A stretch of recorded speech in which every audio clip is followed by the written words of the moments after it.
Thank you so much. Thank you, Mr. Leonidas, for inviting me. Distinguished panelists, guests. I'm not going to lie to you. ESG can be extremely intimidating, and especially listening to more details, it kind of reiterates the point that ESG can be very intimidating for an investor. I mean, we're investors. We invest in real estate, which is relatively basic business. We're not public, so we don't need to be appealing to any particular group per se. But I'm going to share our strategy and how ESG has benefited us even during the crisis, which is counterintuitive. I mean, what I'm going to share with you is the story of a private company in real estate that focuses in office real estate, which has been hit, as has other parts of real estate like hospitality or retail. Office has been hit, especially as people thought that we're going to be all staying at home forever and offices are dead. And I'm going to share the story of how we took advantage of this, of ESG, to make the best out of it. So very quickly, we're contrarian investors. What does that mean? We don't invest in London or Paris or New York or San Francisco. We go to secondary markets, as they're called in the United States, and we invest there. We see this as an arbitrage opportunity, because if you can have the same tenants in these secondary markets but achieve much better yields, that to us is key. We've grown. I mean, this started as a proprietary two-family business that has grown now to a co-investment platform that's quite sizable, with a lot of buildings, 2 million square meters of assets, 210 different buildings across 20 cities. And we're contrarian in also the sense that we used to go to suburban markets that they were cheaper. And as people, due to the crisis, was scared, they thought, okay, maybe suburban will survive, but certainly buildings in the center of cities will not survive. And that's why we started buying in the centers of cities, which is makes us, again, contrarian. Some of them we bought as Energy Star certified or LEED certified. These are the certifications in the US. Some others not. And let's not forget that the US is behind Europe in a lot of these things. Americans focus on the bottom line more than Europeans. We have a very strict investment criteria. Of course, we cherry pick. I'm not going to bore you with details, but we typically buy from end-of-life funds, sizable properties, so $100 to $200 million properties that are too big for local investors and too small for the huge funds to care. So it's a niche of the niche geographically and niche in size. And people are acting as forced sellers, these funds, because they had promised an exit date in 7 or 10 years. And guess what? If you're trying to sell an asset during the pandemic, obviously you're not going to command a good price. Quite the contrary. We buy at 25 cents to the dollar, literally, which is quite shocking. So our funnel looks a little bit like this. We look at 1,000 deals and we perform 5. Now, let's go to ESG. Okay, we all know the facts that globally there has been an increase of investments in ESG, and people focus on these metrics as discussed by the previous speakers. For us, it's not only cutting the CO2 emissions, which is obviously very important, as the buildings are responsible for half of the world's energy consumption and contribute 40% of global greenhouse gases. For us, obviously, the profit is equally important to the environmental side of things.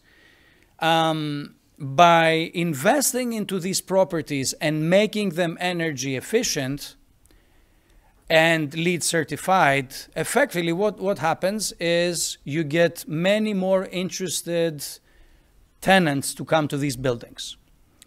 The other thing that happens is you also need substantially less energy, 35% less energy in these buildings, just because they're energy efficient. And again, I'm not going to bore you with details, but it costs much less.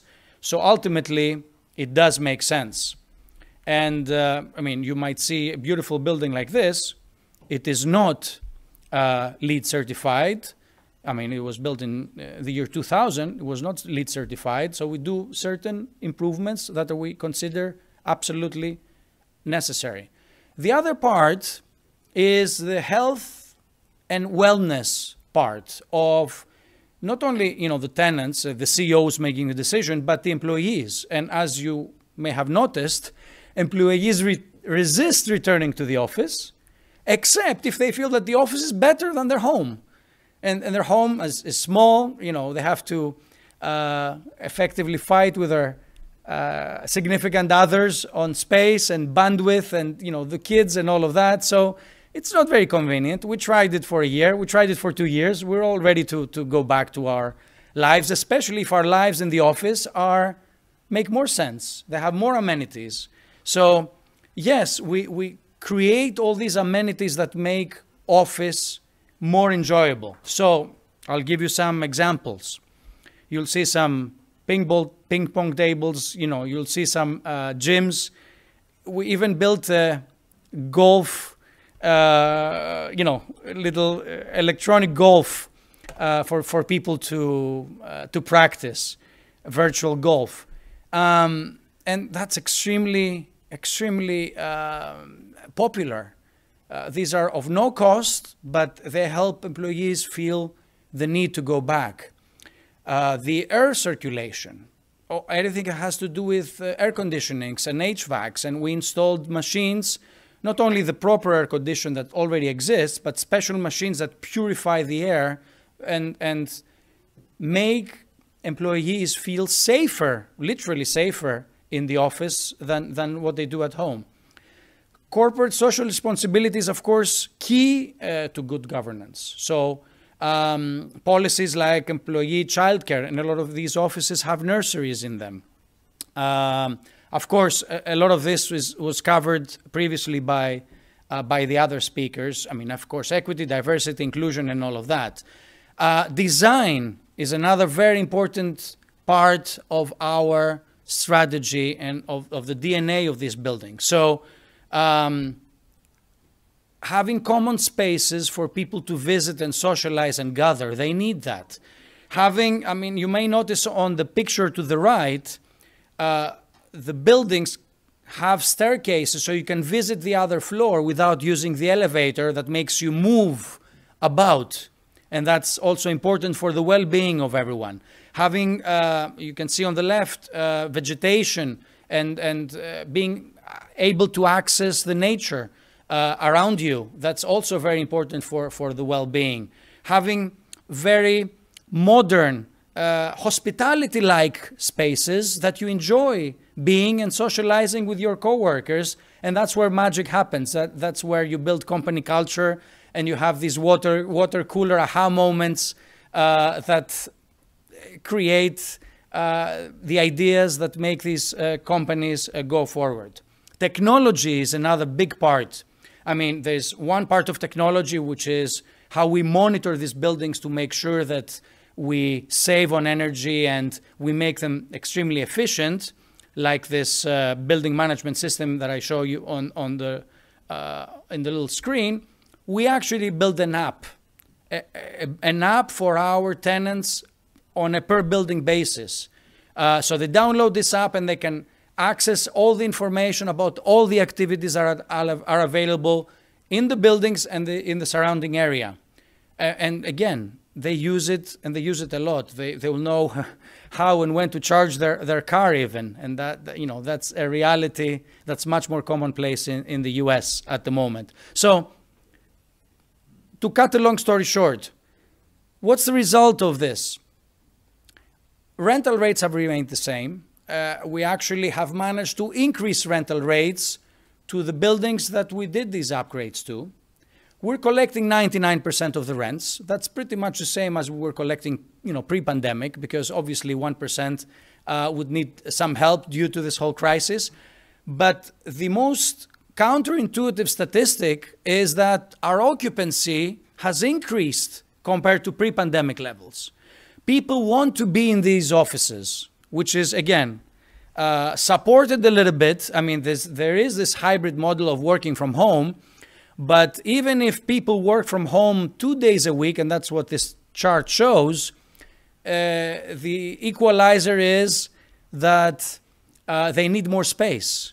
And Harvard Business Review actually went one step further in an article that was published in late January saying people might want to stay at home on Mondays and Fridays, but Tuesday, Wednesday, Thursday, during the important meetings, they want to be close to, the boss, or they do not want to miss the important meeting, etc. So chances are, it's going to be pretty much the same office needs as we had pre-pandemic. I'm not going to say much more, but for these reasons, I feel that we benefited from COVID. We benefited from this pandemic. Not only our existing portfolio performed very well, but we also managed, due to the actual implementation of these ESG policies in our buildings, to attract even more tenants, to attract even more potential interest if we were to sell these assets, because they're much more appealing now to investors, and to stand out from the competition. So this, I hope, was a practical way of how you can actually take advantage of ESG for investment purposes. Thank you so much. I appreciate it. Thank you, Mr. Parajan. Even without your slide, the third from the last slide, which is, totally convincing by itself, that you turned, or you saw the crisis turn to an opportunity, to a very tangible one. Your presentation has been quite revealing, at least to me. And we have now, let's say, something close.